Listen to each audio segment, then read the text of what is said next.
हरियाणा के अंबाला मंडियों में गेहूं की सरकारी खरीद अब पूरी तरह से शुरू हो चुकी है।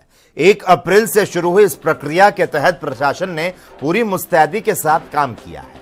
पिछले दिनों हुई बेमौसम बारिश के लिए उठान में बाधा डाली, लेकिन अब मौसम साफ होते ही मंडियों में रौनक लौट आई है। अंबाला में 15 मंडियों में गेहूं की खरीद और उठान का कार्य जारी है और पोर्टल में आई समस्याओं को सुधारने के लिए नया सिस्टम लगाया गया है।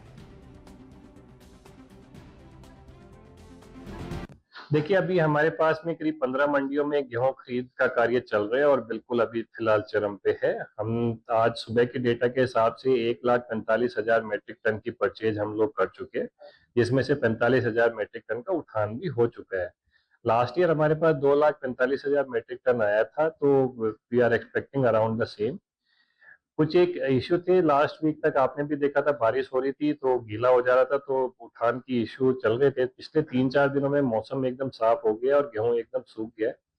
एक लस्टर लॉस का इश्यू आया था जिसकी वजह से खरीद अफेक्ट हो रही थी, उसकी भी एग्जेम्पशन हरियाणा सरकार ले चुकी है गवर्नमेंट ऑफ इंडिया से। तो लस्टर लॉस का भी इश्यू अब खत्म हो चुका है। तो अब बिल्कुल सारी चीजें, जितना भी गेहूं आ रहा है वो हम इमीडिएटली खरीद रहे हैं और उसका उठान भी अब बहुत तेज हो चुका है। टू आवर मैक्सिमम कैपेसिटी अब हम उस पर आ रहे हैं। उम्मीद करता हूँ कि अगले 10 दिनों के अंदर हम सारा जितना भी गेहूं होगा, और एक एक, जैसे सरकार का भी दावा है, हम एक एक दाना खरीदेंगे। गेहूं की कोई भी ट्रॉली अगर मंडी में आएगी तो वो जरूर खरीदी जाएगी। कोई भी ट्रॉली को बिना खरीदे नहीं जाने दिया जाएगा। एक पोर्टल का इश्यू बीच बीच में आता है कि चूंकि